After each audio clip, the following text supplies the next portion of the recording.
Iltimos, dars o'tib keting. Shomdaligimizni eshitganlar ertasi kuni uyimizga keldi. Bilsak, olimlar va tolibiy ilmlarning vakillari ekan. Ularning oralaridan yoshi ulug'rog'i salom berib, kelish sababini ochiqladi.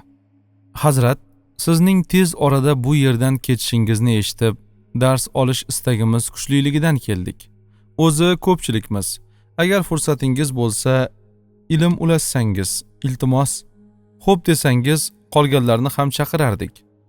Tabiiyki, do'stim ilm ulashishdan hech voz kechmas albatta.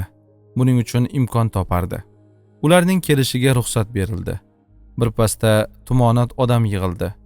Har doimgidek orqadagilar ham eshitishlari uchun oradan bir necha yo'laklar ochilib, Abdulloh so'zlashdan to'xtaganda yodlab, yozib olganlar orqadagilarga yetkazar, hamma xabardor bo'lgach, yana suhbat davom etardi.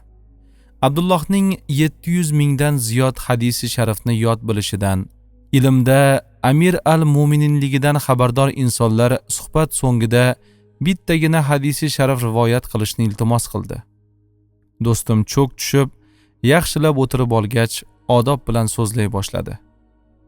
Hazratimiz Ibn Abbos roziyallohu anhudan naql qilingan hadisi sharifda Payg'ambarimiz sollallohu alayhi va sallam kimni odamlarning kuchlisi bo'lish xursand qilsa, Alloh taologa tavakkul qilsin. Kimni odamlar ichida taqvodor bo'lish xursand qilsa, Alloh taoloning buyurgan ishlarini qilib, qaytarganlardan qaytsin. Kimni odamlarning bayrog'i bo'lish xursand qilsa, Alloh taoloning huzuridagi narsaga bo'lgan ishonchi, qo'lidagi narsaga bo'lgan ishonchidan kuchliroq bo'lsin deganlar. Tavakkulni tushunasiz. Chunki ko'pchilik ilm olyapti, g'ayrat qilib, mehnat qilyapti. Jang san'atiga o'zi va farzandlari qatnashyapti. Yo tijorat yoki boshqa bir kasb bilan mashg'ul. Hamma sabablarini qilib, ishlarini Allohimga topshiryapti. Tavakkul qilyapti. Hech kim bekorchi emas.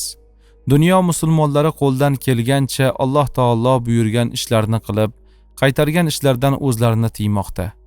Ammo shu yerda biz ko'p kuzatgan bir holni sizlarga bayon qilay. Dunyoda insonlar o'z qo'llaridagi narsalarga ishonib katta ketadi. Oqibat zarar ko'radi. Tijorat bilan shug'ullaning. Halol yo'l bilan boylik orttiring. Dunyoning davlatmand insoniga aylaning. Ammo har doim yodingizda bo'lsin. Allohimning dargohidagi xazinalar to'plaganingizdan ko'p va qo'lingizdagidan ko'ra unga ko'proq ishoning. Shunda sharafli boylardan bo'lasiz. Solih, saxiy boy bo'lib, o'zingizdan keyin keladiganlarning hayotlarini yengillashtirasiz. Insonlarga foydangiz tegib, qalblarda duo bilan eslanadigan bo'lasiz. Yig'ilganlar mamnun holda tarqaldi. Biz esa safarga hozirlik ko'ra boshladik. Chunki tez orada tojirlar va savdoga qiziqqan, endigina tijoratning dolg'ali maydonida ot surishni boshlagan yoshlar bilan yig'ilish bor.